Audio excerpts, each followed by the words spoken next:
Bagong revelasyon sa pagkatao ni Mayor Alice Guo, maituturing nga kaya siyang isang tunay na Pilipino? Nito lamang May 20, 2024 ay isiniwalat nito ang kanyang tunay na pagkatao sa isang interview kung saan ay inamin nito na siya ay anak ng isang katulong na nabuntis noon ng kanyang ama, kung kaya't matagal umano siyang itinago sa publiko ng kanyang ama na naging daan sa napakahabang panahon ng pagkakadelay ng pagpaparehistro ng kapanganakan niya. Pero ang malaking katanungan ngayon dito ay bakit kailangan pang tumagal ng 17 taon bago siya magparehistro ng birth certificate nito kung sinasabi niya nakatulong lamang ang kanyang ina at sa kanyang pagsilang ay iniwan siya nito sa kanyang ama na inilalarawan niyang tinalikuran siya. Sa madaling salita, kung nagsasabi siya ng totoo ay kanino pa siya itatago ng kanyang ama, gayong sinasabi niya na negosyante lamang ito, kaya't ano ang magiging kahihiyan ng kanyang ama kung naanakan niya man ng iba? Masisira ba ng pagkakaroon niya ng anak sa labas ang mga negosyo niya? Lalo pa at sinabi niyang mahal na mahal siya ng kanyang ama at maging ang partner nito ay hindi siya itinuring na iba. Sa madaling salita ay walang ina na maghahabol sa kanya at tanggap din siya ng unang asawa ng kanyang ama. Lumaki po ako sa daddy ko po na sobra po niyang mahal.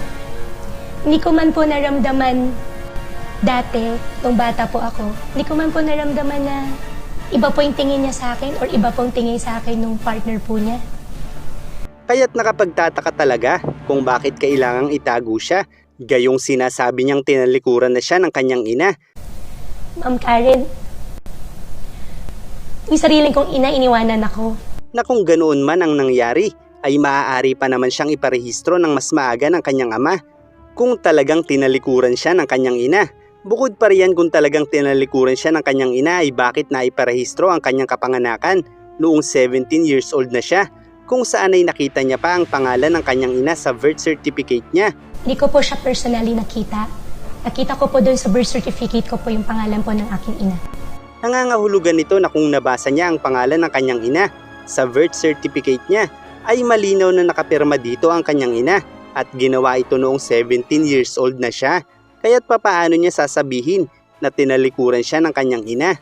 Kaya't para sa isang patas na pananaw, kung maniniwala man tayo sa mga sinasabi niya, nakatulong lang ang kanyang ina at iniwan siya nito sa kanyang ama, ay malinaw na dahil alam ng kanyang ina na mas bubuti ang kanyang buhay sa kanyang ama. Pero bakit ipinipilit ni Alice Guo na tinalikuran siya ng kanyang ina kung totoo man na may ina siyang Pilipina? Dahil kung tunay na isa siyang Pilipina, ay tiyak mauunawaan niya ang naging aksyon ng kanyang ina base sa mga ikinuwento niya. Subalit tila ay pinalalabas niya lang na iniwan siya ng kanyang ina na nagpapahiwatig kung bakit hindi niya na ito hinanap pa. Subalit ang pagpirma o paraan ng pagpapatunay ng kanyang ina sa kanyang birth certificate noong 17 years old siya, ay malinaw ang posibilidad na nagkita sila, o kung hindi man sila talaga nagkita, sa edad niyang 17 years old nang maiparehistro ang kapanganakan niya, ay tiyak nasa tama na siyang pag-iisip na hanapin ang kanyang ina dahil hindi mailalagay sa birth certificate ang pangalan ng kanyang ina kung wala itong kumpirmasyon na ito nga ang kanyang ina. Kaya't may posibilidad man na may totoo sa mga sinasabi niya, ay napakalaki ng tsansa na may halo pa rin kasinungalingan ng mga pahayag niya. Bukod pa riyan ay tila mas lalong hindi naging maganda para sa reputasyon niya bilang mayora na ikahiya ang kanyang ina, gayong alam niya namang isa lamang itong katulong na posible pa ngang naabuso ng kanyang ama dahil mayroon na noong asawa ang kanyang ama na amo naman noon ng kanyang ina. Kaya't napakahirap paniwalaan na totoo ang lahat ng sinasabi niya dahil kung tunay man ang lahat ng sinabi niya ay mangangahulugan lamang na wala siyang utang ng loob sa kanyang ina na nagdala ng 9 na buwan sa sinapupunan nito, na noon ay mas pinili siyang iwan sa kanyang ama dahil nakatitiyak itong mas mabibigay nito ang lahat ng pangangailangan niya. Kaya't papaano niya nasasabi na siya ay Pilipino kung ang nakasama niya lamang lumaki na kanyang kadugo ay ang ama niyang Tsino?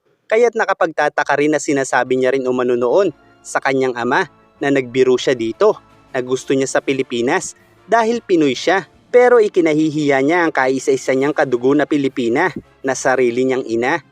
Nung time na yun, nagbiro pa ako. Sabi ko, Dad, gusto ko dito ako sa Pilipinas kasi Pinoy ako. Kaya't hindi na nakapagtataka na biro lang noon para sa kanya na maging isang Pilipino dahil nga ang nag-iisa niyang kadugo na Pilipina ay ikinahihiya niya. Hindi ko po kasing kayang sabihin. At ayaw ko rin po ma-judge ako na sabihin sa akin, naging product lang po ako. Hindi ko po kaya yun. Hindi ko po kayang sabihin sa Senate. Ayaw ko po ma-judge yung tatay ko. Ayaw ko po ma-judge din yung sarili ko po. Kaya't hindi naman tama na tila ay galit lamang ang nararamdaman niya sa kanyang ina. Dahil kung nasa tamang pag-iisip siya, ay madali lamang isipin kung bakit siya iniwan ng kanyang ina sa kanyang ama. Kaya't malinaw na hindi galit ng pag-iwan nito ang dahilan ng paglimot niya dito dahil inamin niya mismo na ikinahihiya niya at hindi niya matanggap na bunga lamang siya ng maling relasyon ng kanyang ama. Kaya't kagaya ng kanyang ama ay utak Chino rin siya kung saan ay pareho nilang ikinahihiya ang isang Pilipina.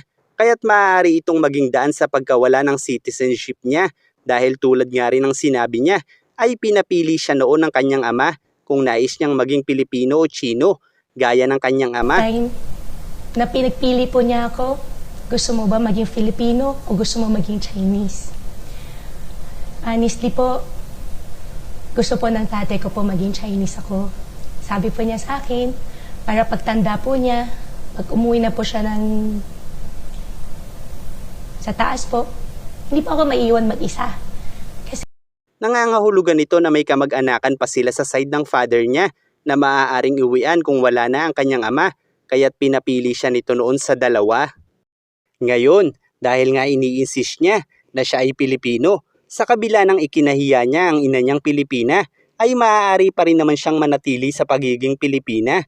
Iyan ay kung hahanapin niya ang kanyang ina at matututo sa mga pagkakamali niya, at upang patunayan na karapat dapat siyang maging Pilipina, ay dapat bitawan niya na ang pamumulitika kung simpleng buhay lamang talaga ang nais niya dahil habang nananatiling questionable ang pagkatao niya at nananatili siyang mayor na napasok ng sindikato ang munisipalidad niya ay hindi matatapos ang kanyang problema na maaari pang humantong sa pagbawi ng pagkamamamayan niya.